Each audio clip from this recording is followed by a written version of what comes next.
राधे कृष्णा जय बोलो राधा रानी की जय जय बोलो श्री कृष्ण कन्हैया लाल की जय जय बोलो वृंदावन धाम की जय जय बोलो यमुना मैया की जय जय बोलो गोवर्धन गिरिराज की जय जय बोलो नंदगोप महाराज की जय जय बोलो यशोदा मैया की जय जय बोलो नंदगाव की जय அழகான நந்த கிராமம் அதை சுற்றி இருக்கக்கூடிய இடங்கள் இதுதான் நாம் பார்த்துட்டு இருக்கோம். அழகா முக்த குண்டம், அப்புறம் பூல்வாலி குண்டா, நிறைய குளங்கள் தான் நாம் பார்த்து கொண்டிருக்கோம். அடுத்ததும் இன்னொரு குண்டம் சாகசி குண்டம் இல்லாட்டி சாரசிகா ஜுடாய் குண்டா அப்படின்னு. சாகசி ரொம்ப சாகசம் நிறைந்தவன் அப்படின்னு சொல்லுவோம் இல்லையா, தமிழில் சொல்லும்போது சாகசங்கள் நிறைந்த அப்படின்னு, சம்ஸ்கிருதத்தில் சாகசம். அதே சாகசி அப்படின்னா வெரி போல்டு, செம்ம தைரியம் இருக்கலாம். என்ன சாகசம் தெரியுமா அப்படின்னு இல்லையா. ராதாராணியினுடைய சகிகள்லாம் நல்ல சாகசம் நிறைந்தவர்கள், அசாத்தியமான தைரியமானவர்கள். பயம்ன்றதே அவளுக்கு கிடையாது. அது எப்படி பயம் இருக்கும்? ராதையும் கண்ணனும் கூட இருக்கும் பொழுது என்ன பயம்? ஒரு விஷயம் நாம் எப்பொழுதுமே புரிஞ்சுக்கணும். கடவுள், தெய்வம், இறைவன், கண்ணன், ராதாராணி இவ கூட இருக்கா. இதெல்லாமே ஒரே அர்த்தம் தான் வச்சுக்கோங்களேன். ஒரு தாயும் தகப்பனும் இருக்கும் பொழுது ஒரு குழந்தை எவ்வளவு அழகா பஸ்ஸோ ட்ரெயினோ ஃப்ளைட்டோ புது இடமோ புது மனிதர்களோ அப்பா அம்மாவை பிடிச்சி அவ்வளோ தைரியமாக இருக்கும். உங்கள் கூடயும் எப்பொழுதும் ராதையும் கண்ணனும் நிரந்தரமாக இருக்கார்கள். ஸோ பயமே வேண்டாம். நீங்கள் தவறான வழியில் பயணப்பட்டால் கூட திருத்தி பணிகொண்டு உங்களை நல்வழிப்படுத்துவார்கள். சந்தேகமே வேண்டாம். அதுவும் நம்ம ராதே கிருஷ்ணா சத்சங்கத்தில் நிறைய பேரை திருத்தி பணி கொண்டிருக்கோம். வெளியில் சொல்ல முடியாது யார் யார் என்னென்ன விஷயங்கள்னு. ஆனால் அந்த ஆத்மாவுக்கு தெரியும் இல்லையா, அது போதுமே. உலகத்தில் இவர்கள் கெட்ட வழியில் போனவர்கள் திருத்தி கொண்டு வந்தோம்னு சொல்ல வேண்டிய அவசியம் என்ன இருக்கு? அந்தந்த ஜீவன் உணர்ந்து அது வாழ்க்கையில் வாழ்ந்தா போதுமே. பசிக்கிறது, சாப்பிட்றோம், சாப்பிட்ற வாழ்க்கை தெரிஞ்சால் போதும் இல்லையா, நன்னா சாப்பிட்டோம் அப்படின்னு. இதை மற்ற வாழ்க்கை எப்படி சொல்கிறது, இப்போ நீங்கள் புரிய வைக்கிறது, ரைட்? அதனால் எதுக்கும் கவலை வேண்டாம், எந்த பயமும் வேண்டாம், எந்த சந்தேகமும் வேண்டாம், எந்த குழப்பமும் வேண்டாம். உங்களோடு உங்கள் கண்ணன் உண்டு. புரியுறதா? ஜாலியாக இருக்கும். ராதாராணியோடைய சகிகள் அவ்வளவு தைரியமாக இருந்தான். வாழறது ஒரு வாழ்க்கை, தைரியமாக, சந்தோஷமாக, ரிலாக்ஸ்டாக, ஹாப்பியாக, ஜாலியாக வாழ்ந்துட்டு போங்களேன். போன ஜென்மம், அடுத்த ஜென்மம் எல்லாம் இருக்கட்டும். இப்போ இருக்கிற இந்த நிமிஷம் சத்தியம்.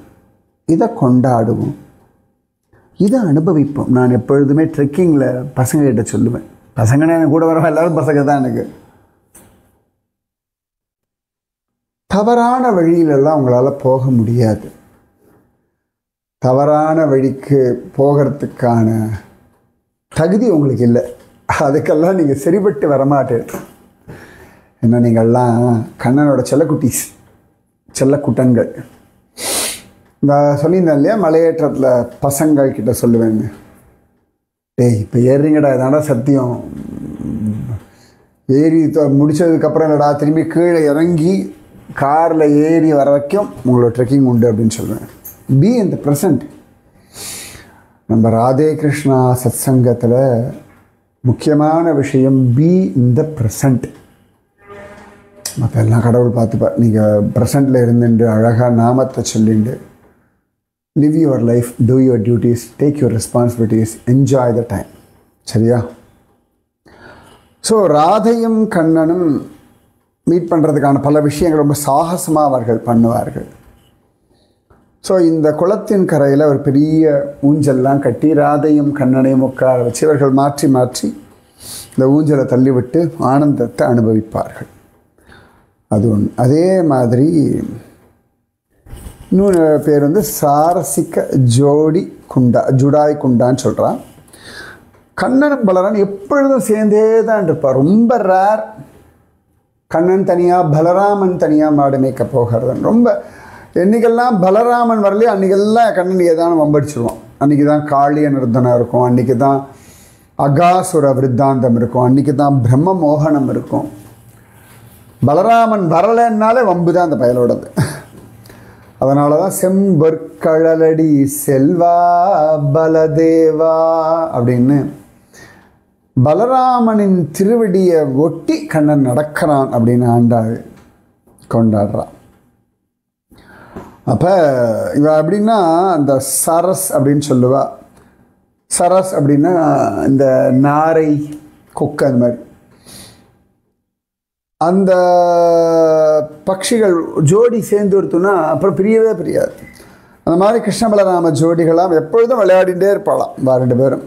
அதனால் இந்த இடத்துக்கு சரசிக்க ஜோடி குண்டான்னு பேர். கண்ணனும் பலராமன் விளையாடுற இடம், ராதையும் கிருஷ்ணனும் விளையாடுற இடம் அப்படி. ஸோ அங்கேருந்து கொஞ்சம் தள்ளி போனோம்னா தேர் கதம்ப அப்படின்னு, கதம்ப வனம். நிறைய தடவை நான் சொல்லியிருக்கேன் கதம்ப வனம்னு. கடம்ப அப்படின்னு சொல்லுவாள். கந்தா கடம்பா, அந்த கடம்பா கடம்ப வனம். நிறைய தடவை நானே சொல்லியிருக்கேன். டென்னிஸ் பால் மாதிரி இருக்கும், பூ அவ்வளோ நன்னா இருக்கும், அத்தனை வாசனையாக இருக்கும். அது நிஜமாகவே ஒரு இட்ஸ் அ டிவைன் ஸ்மெல். நீங்கள் வந்து அது என்னமோ பண்ணும். எனக்கு ரொம்ப பிடிச்ச ஒரு புஷ்பம் இந்த கடம்ப மரம். தேர் கடம்பம்னா தேரா கடம்ப அப்படின்னு அர்த்தம். கண்ணனுடைய பிடிச்ச ஒரு இடம். கண்ணன் இந்த மாடுகளெல்லாம் மேய்ச்சுண்டு வருவான். மத்தியானத்துக்கு அப்புறமா, மத்தியானம் அது 2 மணி 3 மணி சமயத்தில் இங்கே வந்துண்டு இந்த இடத்துல மரத்து மேலே அந்த ஒரு கிளையில் உட்காந்துட்டு வேணுகானம் பண்ணுவான். ஸோ அந்த வேணுகானம் பண்ணும் பொழுது இந்த மாடுகள் எல்லாம் ஒன்றா கண்ணனை சூழ்ந்து நிற்கும். கண்ணன் அப்படியே தன் கையில் ஒரு கோமாலான்னு ஒன்று வச்சுருப்பானான். அது என்னன்னு பார்க்கணும், நானும் பார்த்ததில்லை. கோமாலா எப்படி நம்ம ஜபமாலாவோ அந்த மாதிரி கோமாலான்னு கண்ணன் ஒன்று வச்சுப்பான். அதை வச்சு இப்படி இதை பார்த்தாச்சு, இதை பார்த்தாச்சு, இதை பார்த்தாச்சு, இதை பார்த்தாச்சு, இதை பார்த்தாச்சுன்னு இப்படி கணக்கு பண்ணுவோம். 1 கோடி மாடு உண்டு, எப்படி தான் கணக்கு பண்ணுவானோ அவனுக்கு என்ன. சரி, ஏன் எப்படி தான் கணக்கு பண்ணுவானோன்னு சொன்னால் சமயத்தில் கண்ணன் வந்து அறிவொன்றும் இல்லாத மாட்டுக்கார பயலை மாதிரியே பிஹேவ் பண்ணுவான். அவன் சாக்ஷாத் மன்மதன், சாக்ஷாத் ராஜாதி ராஜன், சாக்ஷாத் பகவான், சாக்ஷாத் பரபிரம்மம். பட் சம்டைம்ஸ் வந்து அவனுடைய வார்த்தைகள், செயல்கள், நடவடிக்கைகள், பேச்சு இதெல்லாமே பார்த்தா ரொம்ப ரொம்ப சாதாரணமாக இருப்பான் கண்ணன். அதாவது கிருஷ்ணாவதாரத்தினுடைய பெரிய ஒரு பலம் இல்லாட்டி குழப்பம் என்னென்னா, இவன் எப்படி பகவானா? எந்த இடத்துலையும் தன்னை புகழ மாட்டான், எந்த இடத்துலையும் தன்னை கண்டுக்க மாட்டான். அதே சமயத்தில் எல்லாரையும் வசீகரிப்பான், ரொம்ப திருட்டுத்தனம் பண்ணுவான், ரொம்ப படுத்தி எடுப்பான். யாரும் அவனை ஜட்ஜ் பண்ணவே முடியாது. நீங்கள் அவனை எதாவது ஜட்ஜ் பண்ணிட்டீங்கன்னா அவனை குழப்பி விட்டுருவான். அப்படி ஒருத்தன் இந்த கண்ணன், தீராத விளையாட்டு பிள்ளை.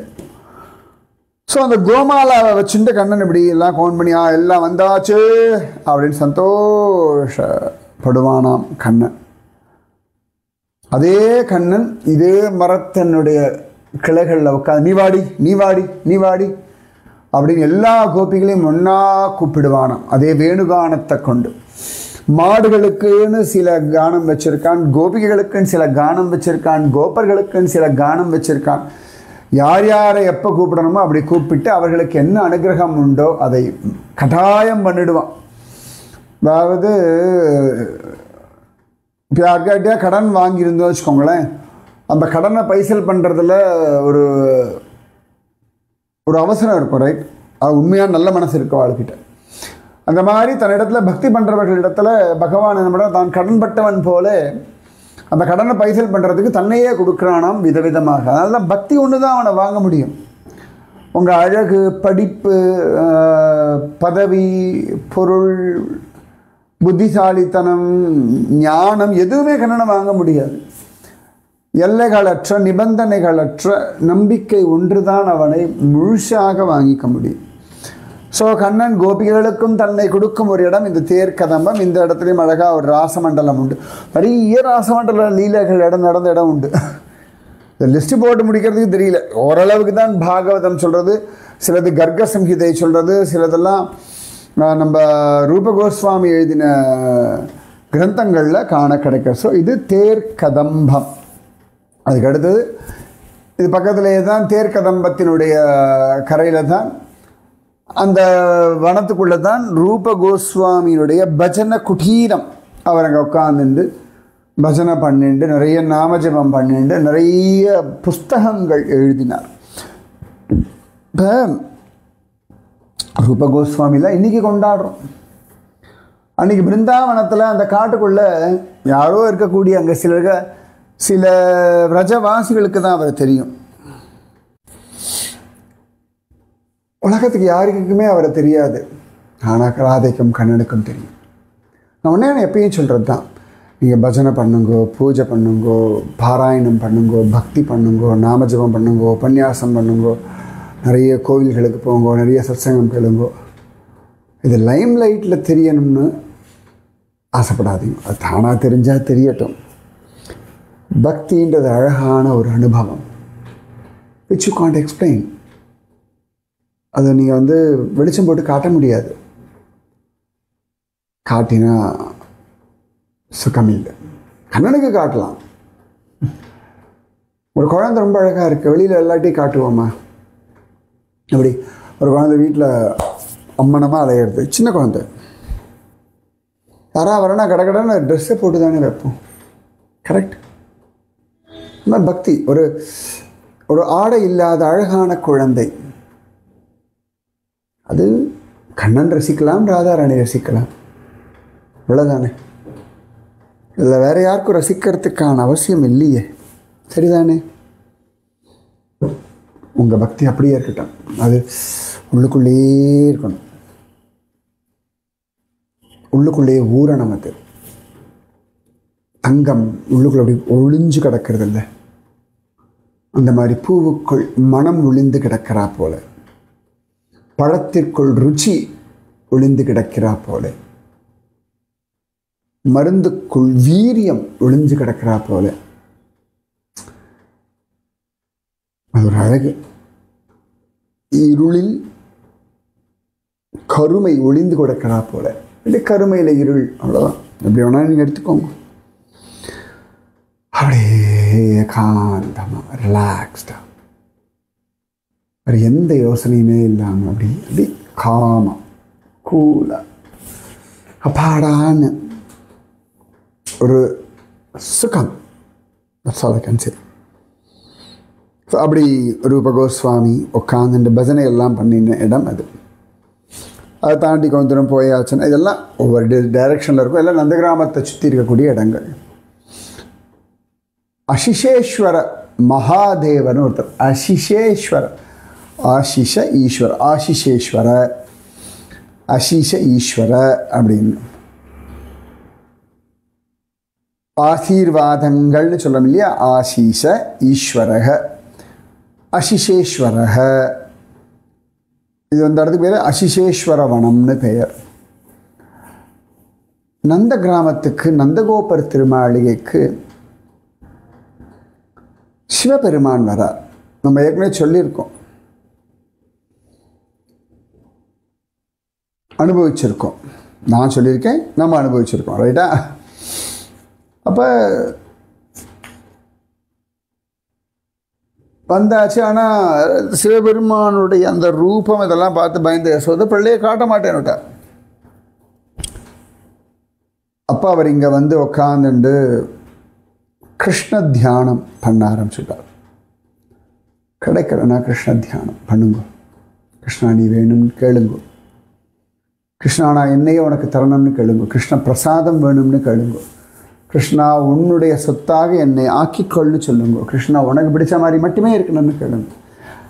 அவன் ஆக்கின்னு இருக்கான், அவனுக்கு பிடிச்ச மாதிரி தான் அவளை ஆக்கின்னு இருக்கான், கவலையே வேண்டாம். இப்போ திடீர்னு பார்த்தா இந்த கிருஷ்ணன் கதறி கதறி அழறான். என்ன பண்ணுறதுன்னு தெரியல. அதுக்கப்புறமா யாரோ ஒரு சொன்னாடி அந்த தாந்திரி யாரோ வந்தார், நீ அவர் கூட்டுனா சொல்ல தேடி கண்டுபிடிச்சி அவர் இங்கே இருந்தார். இங்கேருந்து அவரை கூட்டுண்டு போக இவர் போய் கிருஷ்ணனுடைய திருவடியை தன் தலையில் வச்சுட்டோன்னே கிருஷ்ணன் அழுக நின்றுடுத்து. அப்போ யசோதை சொல்ல நீங்கள் எப்போ வேணால் வாங்கோ மகராஜ் அப்படின்றா. என்ன வேணும்லாம் கேட்குறா. அவர் சொல்ல ஒன்றும் வேண்டாமா, இந்த கிருஷ்ணன் பலராம்னு சாப்பிட்டேன், உச்சிஷ்ட பிரசாதம் கொடுன்னு சொல்ல அதை வாங்கி சாப்பிட்டுட்டு அவர் இங்கே வந்து ஆனந்த தாண்டவம் ஆடினார். ஸோ சிவபெருமான் கிருஷ்ண தரிசனத்திற்காக உட்கார்ந்த ஒரு இடம் இந்த சிசேஸ்வர மகாதேவர் கோவில். நான் போயிருக்கேன், லாங்க ஒரே ஒரு தடவை தான் போயிருக்கேன். இதுக்கு பக்கத்துலேயே ஒரு அழகான நந்த மகாராஜாவினுடைய பகீச்சா சொல்வா, இல்லாட்டி பாக வனம்னு அர்த்தம். நந்தகோபருடைய கார்டன், நந்தவனம். சரியா? அழகாக இந்த இடத்துல அவர் நிறைய பூக்கள், பழங்கள், காய்கறிகள் இதெல்லாம் பயிரிடுவார். ஸோ கிருஷ்ணன் ரொம்ப பிடிச்ச ஒரு இடம். இது பக்கத்துலேயே ஒரு சந்திர குண்டம் இருக்குது. பகவான் அழகாக ஜலக்கிரீடை பண்ணக்கூடிய இடம். ஒரு நாள் ராதாராணி கோபிகைகள்லாம் அப்படி போகிறா. இந்த பக்கமாக போகும்பொழுது கண்ணன் இடத்துல அந்த இடத்துல உட்காந்து பால் கறந்துட்டு இருக்கான். அப்போ லலிதா சொல்கிறா, இந்த பையன் இருக்கான், நம்ம இப்படி போகவே நாண்டி வம்படிப்பான், அதாவது எல்லாரையும் படுத்தக்கூடிய ஒழுக்கக்கேடாத தலைவன் இங்கே இருக்கான் அப்படின்றா. அந்த மாதிரிலாம் திமிராசனம்னே லலிதாவால் மட்டும்தான் முடியும். ராதா அதுக்கு என்னடி நம்ம அப்படியே போகலாம், இவன் என்ன பண்ணிட முடியும், பண்ணா வச்சுக்கோ வாங்கி விட்டுருவோம் அப்படின்னு. அது ராதாராணியோடைய ஸ்டைல். இவெல்லாம் அப்படி போக உடனே இந்த கண்ணன் பால் கறந்துட்டுருக்கான். ராதாராணி போகிறத பார்த்து மாட்டினுடைய காம்பை அப்படி பிடிச்சு கரெக்டாக ராதாராணி மேலே முகத்தில் அப்படி தெளிக்கிற மாதிரி அந்த பாலை சர்ன்னு அடிக்கிறான். அதுக்கு தான் லலிதா சொன்னான், கேட்கணும் இல்லை, ஆனால் அதை பண்ணணும், அதானே அவளுக்கு சுகம். ராதாராணி கோபமாக உதட்ட கட்டிக்க இன்னும் அப்படின்னு முழைக்க அதுக்குள்ளே ராதாராணி கழுத்தில் இருக்க முத்து மாலை அப்படி அருந்த விழ அதெல்லாம் முத்துக்கள்லாம் கீழே ராதாராணி பொறுக்க போக பொறுக்கின்றே அவள் அழகாக கிருஷ்ணனை பார்க்க, கண்ணன் அப்படியே மாட்டினுடைய மடியினுடைய கீழ்ப்பக்கத்துலேருந்து அப்படி ராதாராணியை பார்க்க. Amazing right? இப்படியெல்லாம் லீலைகள் நடந்த இடம் இந்த நந்த பகீச்சா. சூப்பர்ல? என்னெல்லாம் பண்ணியிருக்கு பைய ராதாராணிக்காக. ராதாராணி சமத்து குஞ்சலம். நவராத்திரியில் அவளை பற்றி அழகான விஷயங்கள்லாம் ஜாலியாக கேட்டுருக்கோம். ராதே கிருஷ்ணா, ராதே கிருஷ்ணா, கிருஷ்ணா ராதே, ராதே கிருஷ்ணா, கிருஷ்ணா ராதே, ராதே கிருஷ்ணா, கிருஷ்ணா ராதே, ராதே கிருஷ்ணா, கிருஷ்ணா राधे। जय बोलो राधा रानी की जय, जय बोलो श्री कृष्ण कन्हैया लाल की जय, जय बोलो वृंदावन धाम की जय, जय बोलो यमुना मैया की जय, जय बोलो गोवर्धन गिरिराज की जय, जय बोलो नंद गोप महाराज की जय, जय बोलो यशोदा मैया की जय, जय बोलो नंदग्राम की जय, जय बोलो आशीषेश्वर महादेव की जय जय जय। राधे कृष्ण।